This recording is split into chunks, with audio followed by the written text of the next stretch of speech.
Welcome to episode 34 of Cyclops is Waiting for Me, an X-Men, the animated series weekly recap podcast. I am JC, and this is the fourth of 4 episodes being recorded tonight. So we're on drink number 4. Oh, you resorted to the ice.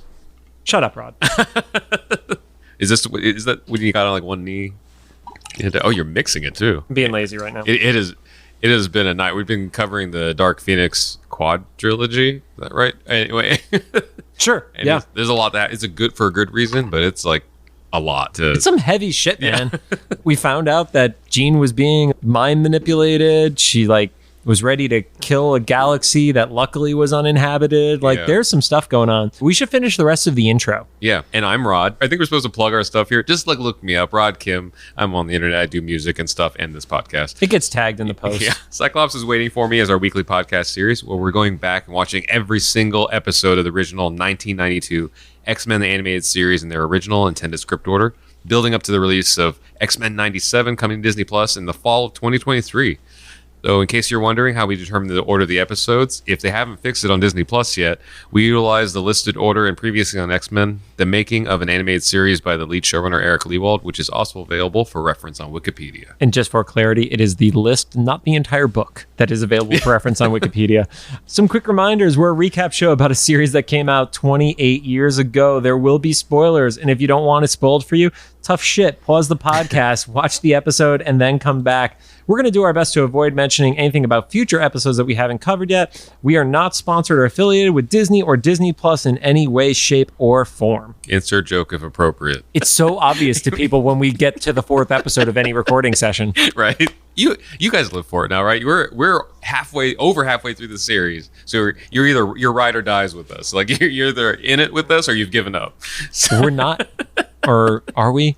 This is. I think we're over halfway now. We are on episode 43 of the 76. So yes, we have crossed over. It got all wonky when we started doing multi-parts as single episodes for us. So don't forget to follow us on social media at Cyclops IWFM Pod on Instagram, TikTok, Twitter, and Facebook. And of course, make sure to follow us on all your favorite podcast services. Finally, we record these episodes in batches. Not that you need to be reminded of that in the 4th one of the day for us. So if we're reacting to any news about the upcoming series, we may be a few weeks behind. I got nothing. Yeah. So on to the show. Today we are talking about Season 3, Episode 17, titled The Dark Phoenix, Part 4, The Fate of the Phoenix, which is the finale of the Dark Phoenix saga. It aired on November 26 of 1994, and similar to the previous episode, sits at an 8.2 star rating on IMDb. I love that they put this whole traumatic miniseries on us during the time of Thanksgiving in 90. Yeah. That's amazing. All right, just in time to argue with your family. Yeah, because my family was totally talking about X-Men comics at Thanksgiving dinner. All right, so episode kicks off where, literally every episode of this quadrilogy, as Rod likes to say, has just picked up right where the previous one left off. And you have the capture of Jean from the Shi'ar Imperial Guards. Everybody is kind of, trying to ready themselves to defend Jean. This is the only real animation mistake I saw. Besides all the real fire. That was intentional. Yeah. But Wolverine's forehead was actually the same color as his skin tone instead of the yellow, and it totally was jarring for me. We can make up some canon about that, like when Xavier's talking to Lalandra telepathically, it shoots through Wolverine's head. No. But speaking of Xavier, he pops into Lalandra's head, and then you hear in a Shi'ar language the Aknin Hala, which stops the Imperial Guard, and essentially Xavier reveals that he has challenged everybody to a duel of honor and it cannot be refused. And then Beast gives the line of the episode for me in all of our names. Yeah. This would have been a perfect moment for Xavier to be like, oh, all of your names. Because I'm not going to fight. Which, fair. They know each other well enough that they were all going to fight for Jean, but it is pretty hilarious that, He made the split-second decision of, you're going to go to a battle of the death against opponents that I'm not even sure who they are. Yeah. Good luck. Yeah, and we're not even sure it's going to be fair. So they all teleport away and they end up on a ship. It is a little more than, your standard cruiser. It definitely had a little bit of almost an arena vibe. Is that a fair? Yeah. Yeah. It was like a non-campy version of the Mojo Vision stuff. Well, you say that. We're going to skip slightly ahead because we do see a shot of the crowd. So who did you recognize from the crowd? Nobody. Was I supposed to? So there were definitely some intentional and maybe coincidental characters seen in there. Intentional, there was a Skrull, there was a Kree, specifically the Kree soldier, like classic Captain Marvel style. Yeah, okay. There was literally a xenomorph from Alien, but with a red color pattern. Maybe why did that not register to me? I don't would have know. noticed that. I see myself not. I don't know why I missed the Skrulls too, but I can see myself not Up in the Kree because my mental image of the Kree is usually burnt in as the Captain Marvel movie. I do remember the Kree from the comics every once in a while, but it was less exposure, so it doesn't stick with me. Yeah, a few others that are in there, and these may have been a little less intentional or just kind of like more general like alien vibes. There's one that actually looks like a green version of the Thing. There's a Badoon, which is a Marvel alien character race. You have two that look like they're from Star Wars. You have one that looks like Twi'lek, the ones with the head tentacle things. Oh. And then the Ithorian, that's the one from the Cantina bar that looks like a hammerhead. Nice. And then one that I didn't recognize, but according to online, there was a alien Flip, which is essentially kaiju from Ultraman Leo. Oh. And those were all apparently in there. That sounds like a thing where they let like storyboard or animators or something, like kind of like insert their own Easter eggs. Like, we need alien crowd. We don't care what. Just don't get us in trouble. So we're in this arena and you see, Lalandra is going back and forth with Charles, and Charles is like, look, I thought we were friends. Mm-hmm. And Lalandra says, well, I owe you my life and my throne. We are friends, but the Phoenix is way too powerful. Because she destroyed this whole star system that, and it will only get hungrier. Yeah. Originally, the Phoenix lived to serve the Empire, but now it lives to experience new sensations. How did you interpret that? Because that, for me, was like, it didn't have a choice in its own destiny, and they were kind of suppressing it in a way. Yeah, I get the sense. So now that, me personally have seen the Kree and, the Marvel cinematic movies and stuff, unless this is not accurate to the comics and stuff, we're seeing like the shi'ar and everybody, like, they're at the very least less emotional than humans. And so we're kind of getting this almost, it was like the guards in England. Like, you're supposed to kind of show. Oh, the guys that tourists are now constantly trying to get to crack on TikTok? Yeah. Yes. Or forever, people, even before social media, just trying to get photos of. Yeah, but now you get clout, right? Yeah. Clout for messing with people. But yeah, I get the sense that they're like, well, we're pretty emotionless, so we want you to guard, you who is guarding us, to be the most emotionless, because we just want you to be objective about things. Right. And that's kind of like a theory within like higher levels of society, as emotion kind of goes away. Mm-hmm. But since we're the only society that we know of that's sentient, it's just a theory. Yeah. So who knows? Yep. But for me, it was almost a little bit sad of like, well, this is kind of like the repressed kid that if their parents are so overbearing and don't let them experience the world, the Phoenix is kind of in its teenager state of like, oh, you're going to experience a ton of stuff that you were not prepared for. And then you're going to go crazy and rebel. Unfortunately, rebellion here means you can blow up star systems. Yeah. And, like I said, they emphasized the fact that it was uninhabited, but what happens next time if it's not? And that's when we see all these alien species of, oh, the galaxy's a big freaking place. Mm-hmm. What happens if it's not? Is it going to be the Kree that are killed? Is it going to be the Skrulls that are killed? Is it going to be the not alien xenomorphs that are killed? And Jean actually justifies Lalandra's worry because she doesn't feel like she can contain it if it comes back. Yeah, she says that the Phoenix is still inside of her. It's contained, but, it's still there. So Xavier makes sure that it is clear to all in attendance that he has invoked the challenge of Aknin Hala, and Lalandra is against it. And she's like, you're just going to compound the tragedy at this point. That was some great writing, because even for a kid show or whatever, just hearing that phrase, compounded the tragedy, was like, ugh. Yeah.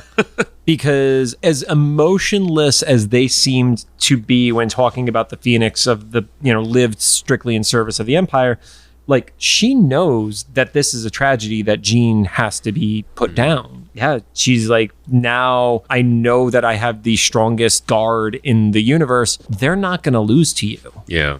This is a duel of honor, i.e. to the death. So sorry, I'm going to off your entire team. But Xavier's going to be fine. Yeah, you get to live. You and Jubilee get to live. Yeah, where is Jubilee during all this? She's literally been sleeping in. She has no Yeah. idea any of this is happening. Lilandra does go to consult with like the other leaders of Right. the galaxies and stuff. I didn't recognize them visually at first, but as they were talking, I do recognize the groups and stuff, the Kree and the Skrulls. I didn't recognize the Kree right at the beginning, though. Right. So that is definitely one of those like been around in comics for decades. The Supreme Intelligence, giant floating head in a bottle. And then the Skrull Empress, she's been around forever as well. The only part of it that ebbs and flows within the Marvel comic universe are the Kree and the Skrull fighting each other? Is there a galactic civil war? Are they united, etc.? But at this point in the cartoon universe, they're obviously on friendly enough terms that they're like, yeah, we think it's fair. But then, to your point, when we were, getting ready for the episode, the Skrull Empress is just like, but they can't win, right? Yeah, they can't be allowed to win. And you interpreted that as you have to fix the game, essentially. Yeah, I thought that meant they were going to rig something. So we jump over, and essentially it's like a training room, kind of like a not so dangerous danger room. And the X-Men have been split off into groups. First, you have Beast and Storm, who kind of have a little bit of a differing opinion as to, is this the right thing to do? What were your thoughts on like that part of the conversation? Well, anybody, if you were, watching the show, you obviously know you're in the audience. You're like, oh, you want Jean to live. You're invested in her. But if you were actually in this world, you might be like, maybe that one lady, she's worth doing away with. So the rest of us can be like guaranteed safety, at least from the Firebird. And so I think that's what, Beast is kind of saying. It's like, what side are we on here? Yeah. I did like that I don't know how many times they do this, but it stands out whenever they do. He calls her Aurora, her real name. This was the first time she was ever addressed by her actual first name in the show. I thought that because I remember just like, I hadn't heard him say that. This confirmed from internet research. This was the first time her name was said in full. So it's kind of... I say this almost in a funny way, but it's kind of serious too, is that like, it's serious. Because he just dropped all the bullshit. It's like if my name was actually Jonathan and not John, and my parents said, Jonathan, we need to talk. Like, that's when it's like, oh, shit just got real. Yeah, you fucked up. I did appreciate, and this was, years before the movie would come out, the prevention of future crimes of another. It was even one step beyond what you would see in something like Minority Report years later, because it wasn't even like, it's a crime that she's going to commit. She's just the vessel, and this other thing is going to commit the crime, possibly. Yeah. It's like, are we really going to... Again, it's a little bit of a different stake because it was the uninhabited solar system of 5 billion. But it's like, oh, she did destruction of property. She didn't actually murder all these people. Are we really going to hold her accountable for maybe shit hits the fan again in the future? Yeah, I didn't think about that shit. Besides the defensive fights, she really hasn't actually done anything yet. Not that she didn't intend to. Yeah, she has a crazy amount of power, but at that point it's kind of just like incredibly gross negligence rather than like it's not even manslaughter at this point. Which arguably is basically what the X-Men do all the time. I mean, they are incredibly negligent, but not by the legal definition. Here, drop that building on top of this person. Hope there's nobody in it. Shoot that abandoned building with your optic blast. Hopefully there aren't squatters there. You mentioned this in another episode, but I always love the image of Archangel like removing a perfectly good pane of glass and then having the option of just sitting it down, but just smashing it anyway. Yeah. And then Storm gives the response, and this is kind of very in line with how Storm has been, especially with like the Morlocks and such, where it's like, well, we at least get a trial by combat. And I got to agree with Beast on this. It doesn't actually adhere to justice because all it just means is you had the stronger team, not the team that was actually right. Yeah. It's like taking a math test to pass English or something. It's like, does that necessarily mean the thing you wanted to evaluate? Yeah. You have a little bit of a smaller version of this back and forth between Gambit and Wolverine, where Gambit is also like, well, what if Lilandra's right? And Wolverine kind of basically says he's ride or die with Jean, like no matter what. It's end of the day, push comes to shove, I am with Jean all the way. I kind of wonder too, because Wolverine's not necessarily like the multidimensional, immortal figure or whatever, but he's pretty close to it as far as a human goes. He's lived long enough. He's probably seen several lifetimes, and he was like, if nothing else matters to him, then this personal relationship probably like is held closer to him than like a historic, value of anything. And I would agree to that. The only caveat I would say is, I think given the time frame of it, he's in a second lifetime as opposed to like several at this point. But all the rest of you're saying, yeah, I totally agree with you there. Yeah, so that he's the only one with a definite answer besides Lalandra. Yeah, but going over to Lalandra, Charles tries to connect with Lalandra, goes into her mind because they have a psychic rapport similar to what Charles and Jean have in certain ways. But he immediately jumps to asking for her help to contain the Phoenix. And Lalandra's pissed. She's like, dude, if this is all I am to you right now and you're just trying to save your friend, you're kind of abusing the relationship that we had and putting me in an awful spot because I just declared what we're doing. Yeah. And also, you were the one that manipulated us into this trial by combat. Why didn't you try to get me to help you at this earlier time? Yeah, which she's pretty right. He is manipulating her emotions. Yeah, and she gives a proper response of, in this mental landscape, basically a pit opens underneath Charles and he just falls into it. Yeah. Bye. We jump to what looks like not necessarily a bridge, but like an overlook of the stars. And Cyclops is also questioning, is Lalandra in the right? Rogue gives this very heartfelt, I understand what you're going through right now. Like, I want a love that is like the love that you have, and you should fight for that. And Cyclops, being the pragmatist, I guess is kind of the best way of looking at it, is if I was in her spot, meaning Lalandra's, would I act any different? Yeah, because he's also the number one there, and probably not, especially if it was somebody on someone else's team. Actually, right. I'm pretty sure if we look back, he's kind of made that call already for other people. I can't think of one right off the top of my head, but that's in character for him. I feel like he hasn't had to face as tough a decision of somebody who is possibly innocent.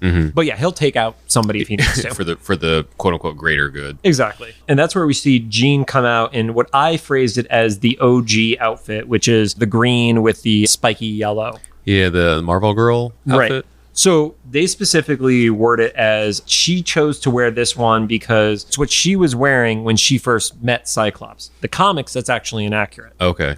Because in the comics, if you remember Uncanny X-Men #1, she had the headpiece that covered most of her hair and it was like coming out that's right. on the side. This outfit did not actually debut until X-Men #39. So again, not a plot point by any means for this one, but that stood out to me because we've seen like flashbacks of the original X-Men team, but this is retcon to give it a little stronger meaning because she purposely chose to wear this one for Scott. Yeah. She manifested it or carries it with her everywhere, either way. And also in some of the most famous like X-Men comic book covers of the Dark Phoenix saga, she is also wearing this outfit specifically. Yeah. And then Rogue fucks off.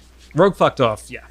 That's my note. See? This Rogue fucks off. I can vouch he actually put... I love her quote, though. I think it was something like, 2's company and 3's an eavesdropper. Yes. So I love that. She's like, oh, okay, so you're about to get it on in this open space portal thing, so I'm going to take off here. I kind of get that vibe, too. Not that anybody did it intentionally, but it's just like, this is the first thing you saw me in, or whatever. It's like, oh, that's kind of giving, like, very, like, intimate vibes. You and I watched this show in such different ways.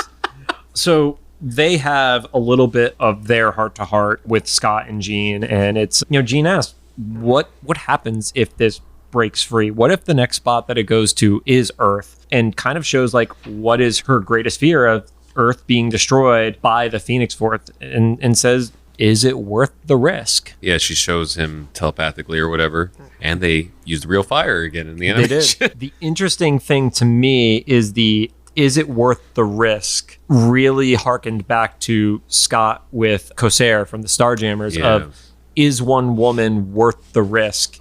And Corsair's response was, this woman was. Yeah. Scott, without saying it, is getting that moment for himself right now. He's his father's son. Yeah, without knowing it. Yeah. And he says, she's worth everything. His quote was, she's worth everything that is. We're back at the arena area, and they're kind of going through the ground rules, essentially, of you're going to be transported to the blue area of Earth's moon, which is uncharted. They specified that piece. Rod, what do you know about the blue area of the moon? I knew nothing before this. I didn't even know it was a real thing until you just asked me this question. I thought that was something they made up for this show, because I know about Dark Side of the Moon. Is that the same thing? So blue area of the moon in the comics has been the home to the Watcher as well as the Inhumans. Oh, okay. I do know like the Inhumans area, so that's the blue area. Gotcha. So, yep, blue area of the moon. So they lay down the rules. If the X-Men win, the survivors will be released. So that was like, oh, cool. You might win, but you're going to still lose people. Yeah. I think it's pretty much a given.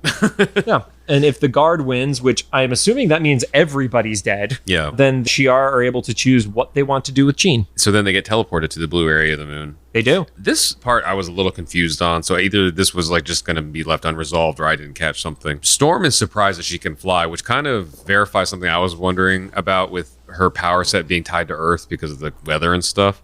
So she's surprised. Then they realize, oh, everybody can breathe. And they notice all the ruins around them. Were the ruins supposed to be Inhumans ruins?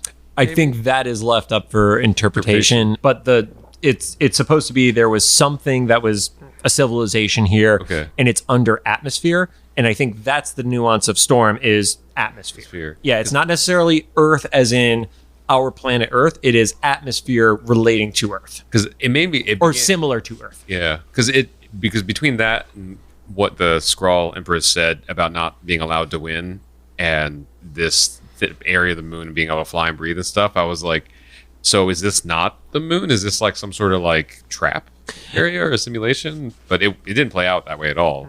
Well, I think we actually do get back to what that trump card would have been a little bit later on. Yeah. But no, I mean, here's the thing. You can't invoke a challenge in a fight to the death and then put somebody in an arena where they literally can't fight. I feel like if you are honor bound to respect the challenge, you can't put it in, like, you can't like start people in the middle of molten lava. You have to at least be above the volcano. Yeah. No, I get that now, but it was just like a weird thing. It was like, what is this area? Okay. Yeah. So across the arena, very similar to like, you know, a team deathmatch in a video game, the Imperial Guard spawn across, and we get a lot of very heavy action scenes. I don't think we're going to go through all of it in like fine detail, but everybody kind of splits into different teams, duos, trios, and it's kind of like a hit and run kind of scenario. Early on, the shi'ar get an advantage, and one of the members of the Imperial Guard says, first round to the guard, that's a good omen. I was like, oh, I don't really know if murdering people rounds, but okay, bro. It's kind of like what the Spartans or whatever, they're warriors. So they're just like, all right, cool, we got the upper hand. We see what looks like it's going to be a murder when Wolverine takes down the pilot of the War Star duo, but then you find out it's just a robot inside and not a human or an alien that he shredded. Yeah, because he says initiating like a repair sequence or something. It's like that liquid metal thing again where it's like reconstituting. Yes. The same thing as Rod's favorite dogs, the werewolves. Oh, yeah. The big metal dogs. Big metal dogs. What are big dogs? Wolves. You get kind of a gladiator moment in there. Wolverine also pairs off against Stingray, and Stingray gives like a really kind of respectful quote. Like, I think there's a lot of like, you know, disdain on the humans, but Stingray says, you know, the loyalty you have speaks well to your species. And it's like, okay, maybe we're not the most like bottom dweller species in the universe at this point. Yeah, like at least you have honor. Yeah. Gladiator and Rogue start going back and forth, and Gladiator's getting the upper hand on her this time. Yeah, because they squared off before. Yeah, he actually mentions it. He was like, oh, we get a rematch now, you know? Yeah. Now I'm going to fuck you up, woman. That'll get taken out of context. We cut back to the ship, and Xavier is in pain, watching like empathetically what's happening to his team. And this is actually the first time we hear the title of Lilandra, where they call her Majestrix. Oh, I thought that was just something they just said. I didn't know that was the title. Okay. Gotcha. So instead of calling her Empress, Majestrix is the... Gotcha. Yeah, because at one point, Majestor is the placeholder for the head of the Empire, and Gladiator is actually that role in the comics at one point, but the female side is Majestrix. And her response is, the woman in me wants to comfort him, but the Empress needs to be made of steel. That sounds like something that comes out of like the 80s barbarian movies, you know, like a statement. It's like, the woman in me has passion for, you know, but the warrior in me wants to kill. And then snoo. Yeah. The spirit is willing, but the flesh is spongy and weak.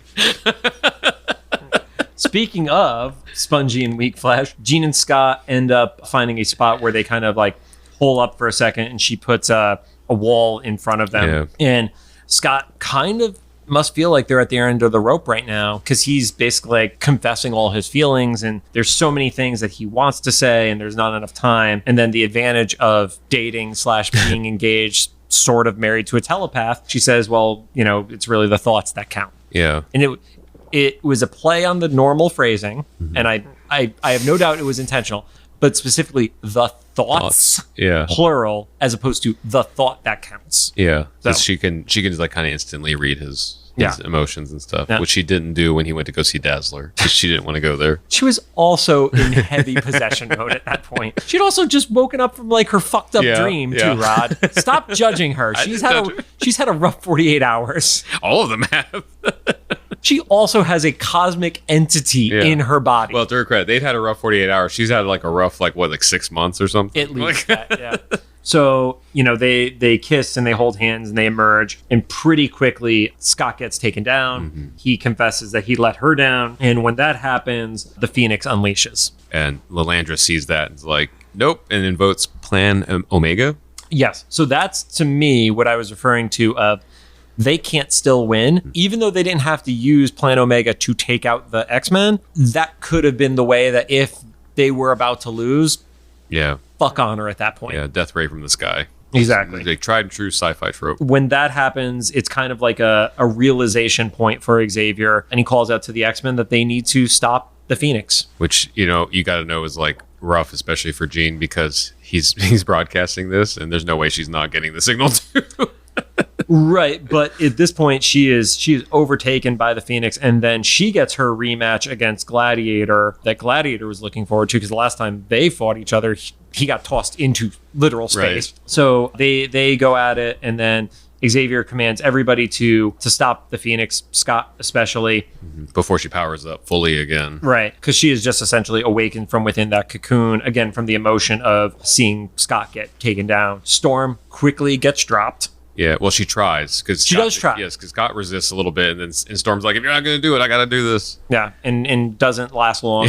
Wolverine has the opportunity to, but again, unlike the comic book versions of Wolverine, who did it in the Grant Morrison run, or the Hugh Jackman version, who put her out of her misery in Last Stand, Wolverine does not get the job done. He can't do it. Rogue goes in and actually is able to get a punch off on the Phoenix. Beast shoots her with a gun, and then Cyclops drops a pillar on her and says it's done.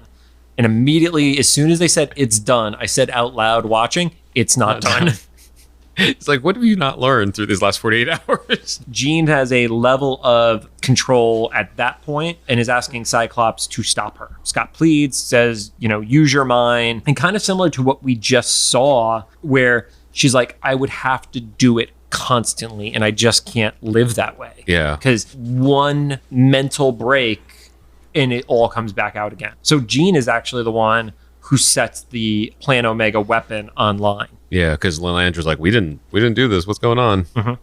Yeah, and as she does it, she confesses her love to Scott one more time and says, "Part of me will always be with you." And then the purple light hits from this beam, and the Phoenix fire pops up, and Jean is gone. It's Cyclops that talks to Lilandra? So Xavier. It's Xavier first, who says you've won. Yeah, and then Cyclops kind of goes at her like, I hope you're happy, you got your blood, essentially. And Lilandra's like, I take no pleasure in this. Which I genuinely believe. I think it's very much the heavy is the head that wears the crown, and if she needs to choose the life of one that has been incredibly unstable in just the last 48 hours versus billions of star systems. Also got to remember, like, she has to answer to the Kree and the Skrulls too. Yeah. So it's like, yes, it's blood on her hands, but it could be so much more blood. Is her worry on it at the end of the day. But then the Phoenix entity itself appears behind them.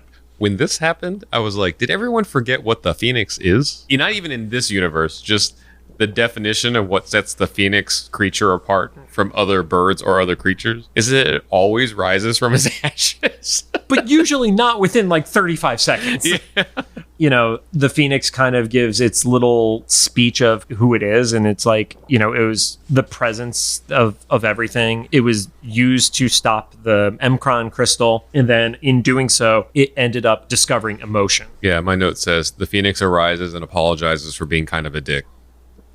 You're not wrong. But then the Phoenix explains that Jean's flame has been extinguished. Yep. And The fire within has been extinguished, yeah. But can be rekindled by another. So Scott and Logan kind of like argue about who's going to be the tribute. Yeah, so Scott goes first, and it was weird. I don't know how Wolverine thought he was going to stop Scott, shy of killing Scott. Yeah. Like, I mean, I get you're in love with this woman, but dude, he was with her. Yeah. She was with him at the end. I don't know. Maybe it was like kind of that ultimate sacrifice of, if I could bring her back, she will be happy with him. With you, yeah. Versus if he's gone because he was the sacrifice, she's left with us, and none of us can fulfill that hole in her heart. Mm-hmm. So luckily, from the perspective of, well, I never said it had to be one, and they all accept, and they all kind of hold hands, and there's this weird bouncing ball of light that jumps through everybody, kind of a little reminiscent of the tree from the Phoenix Saga episodes, where it's everybody's power is going into her, and that brings Jean back. And the first thing she says when she's back is, "I love you, Scott." The Phoenix is like, "Well, this is over. I'm out." Yeah, Phoenix fucks off. Yep. And then we jump back to the mansion, and you get one really, really sad scene and then one hopeful scene. You get Lilandra, who's speaking telepathically with Charles and basically saying her farewells from space. And he questions, he's like, "Well, you're hiding a part of your mind from me. You've never done that before." And granted, I feel like this is a little thirsty from him, because they've only been like a thing telepathically for a few months at this point. Yeah. But she's like, "Nope. Part of the Empress is I got to be forever alone." And it's like, ooh. Yeah, that's true, though, because if she didn't know it before, this whole kerfuffle has proven to her that she's going to have to make hard calls that no one else is going to be happy with. And she can't let the emotions of somebody else drive her decision. Yeah. So they have their sad goodbye. And then it ends with Cyclops tucking in Jean. And I would say the vibe I got off of him was being content. So as hopeful as something as tragic as all of this has been, and probably levels of trauma that I can't even begin to explore, it's like, at least she's still here. Yeah. And then they button that up with giggling children. Fucking giggling children. It's the Bond end card. That's just how I always love it. Yep. Few minor, or I guess not minor, but a few things. In the comic, there is the Shi'ar, Kree, and Skrull leaders who all speak. Mm-hmm. And they actually go as far as saying that the Phoenix needs to be destroyed because the Phoenix is more dangerous to the universe than Galactus is. Oh, shit. From a threat perspective. Yeah, if you're not familiar, the eater of worlds, or consumer, what's the word? Destroyer of worlds, but he eats them, right? He literally, devourer. Devourer of worlds, yeah, because I just have the image of him like literally putting it in his mouth like a piece of popcorn. You watched that Marvel animated series from 2009 where George Takei was voicing Galactus and he was just popping planets? Wait, I didn't know that was George Takei. That was Takei. That's awesome. Yep. I only remember that because I had a Comic-Con memory pop up in my Facebook feed. Yeah. And I had interviewed a few of the voice actors from that cast. Nice. Also, in the comics, Jean was killed. Oh, yeah. Yeah. So this was the first time in the comics that Jean was killed. And they chose to keep her alive because they wanted her around for the remainder of the series that had been ordered and everything. Ratings, like that. baby. And I also think it would have been, they fought tooth and nail to have Morph get killed. They unfortunately, from a story beat perspective, had to bring Morph back. I don't know if they ever would have been able to make that argument at this point in the relationship with Fox, Yeah. But, in the comics, like, the death and resurrections of Jean have been an ongoing story point for, literally 40 years now. Yeah. Jean has died many times. Yeah. I mean, and been resurrected, and another person resurrected as Jean. I don't even want to say the name because who knows, that may pop up in 97. Like, we don't know what's going to happen. But yeah, that is the Dark Phoenix saga. And this was a extensive recording session on a Saturday night in Los Angeles going through these 4 episodes. But, I haven't watched these in succession in, at least a decade, at least since I moved to Los Angeles. Yeah. It is one of the best 4-part stories of, I would go as far as saying, any cartoon easily, but I can't think of a 4-part story on TV that hit so perfect every single beat of the way through as the Dark Phoenix Saga did. Yeah, this was done really well. Like, there's, besides a couple of goofs we've made and jabbing and stuff, this has been pretty immaculate, like story-wise and everything. There's action and drama and like a little bit of comedy and stuff. But I think that's also a part of, like, aside from Miscolor. Yeah. Miscolor's fucking production studio. But aside from that, it's like, I think we love it because it's a comic book and there's certain things that are tropes or whatever it is. That's a part of why we love it, because if it was all so serious the entire time and you didn't get Wolverine getting thrown into a duck pond and stuff like that, it's less to hold on to. Like, it doesn't have that, like, I mean, shit, how many times have we made jokes during lockdown to not go crazy? And it's like, are they the best jokes? No, but we do it because otherwise we're going to lose our minds. Yeah. So I could see people making dumb decisions. I could see Wolverine making a duck joke when Jean is trying to kill him, you know? I mean, this is more a testament to, they shouldn't do this now because I'm sure Feige and the whole Marvel crew have a better integration of all the X-Men stories to the MCU. But when Fox had X-Men, like, they literally should have just taken this as a storyboard. Twice. I said this during the regular Phoenix Saga too, but definitely this, because they've specifically done the Dark Phoenix Saga twice in the Fox X-Men stuff. They could have just taken this and made it like a teensy more serious for live action, and it'd have been great. Like, I can't believe they didn't take this story. I think, at least in the first one, it was too cosmic for the Fox Marvel universe. Yeah.